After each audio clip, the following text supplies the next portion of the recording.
Pred nami je vremenski obrat. Po petkovi ohladitvi in sneženju se bodo temperature čez noč dvignile nad povprečje za ta čas in bodo bolj pomladne kot pa zimske. Po napovedih bo sicer v petek snežilo, predvsem po nižinah vzhodne Slovenije. Veliko bolj zasnežena je medtem Evropa.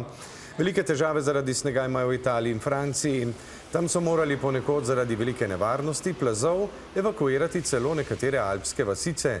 Zapadlo je tudi več kot meter snega. Bukarešta, Romunija.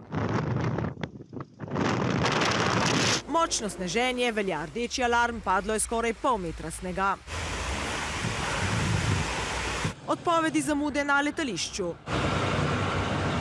Razmere ponekod v italijanskih Alpah, snežni metež blizu švicarske meje.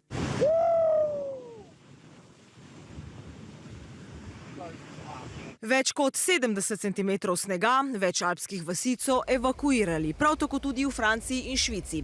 Tam pa je zaradi plazu iztiril potniški vlak. Pri nas ohladilo se bo. Trenutno kaže, da bi lahko v petek zjutraj in dopoldne v vzhodni polovici Slovenije snežilo in zelo verjetno zapadlo ponekod tudi nekaj centimetrov snega. Od nedelje pa bodo temperature vse prej kot tipične za drugo polovico februarja. Tako bodo visoke recimo v Celju. Dnevne temperature bodo v prihodnjem tednu kar precej nadpovprečne.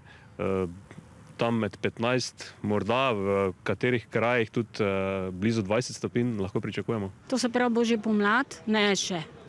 Zima je še. Ne vem, kaj se dogaja, ker včasih je to bilo tle snega, da tukaj za februar. Vse ste videli, se tudi snega skoraj ni bilo, tako da pogrešamo sneg, pogrešamo pravo zimo. Ja. Je bil konec februarja po vseh teh podatkih, kaj je, bi mogel biti hladen, ne? Pa sneg. Pomeni otoplitev tudi konec zime. Zagotovo je zdaj pred nami še ta zimski preblisk. Zelo verjetno v marcu nas čaka vsaj še kak prodor zelo hladnega zraka, zelo verjetno pa tudi tam v začetku aprila. Zelo malo je bilo zadnji mesec sonca, eno najbolj sivih obdobij. V Ljubljani in Novem mestu 4-krat manj od povprečja, le malo več sonca je bilo drugod. Februarja pred 74 leti pa je padel snežni rekord, ki še vedno drži. V Bohinju je bilo 2,5 metra snega, v Bovcu skoraj 2 metra, podobno na Bledu, v Ljubljani pa 1,5 metra.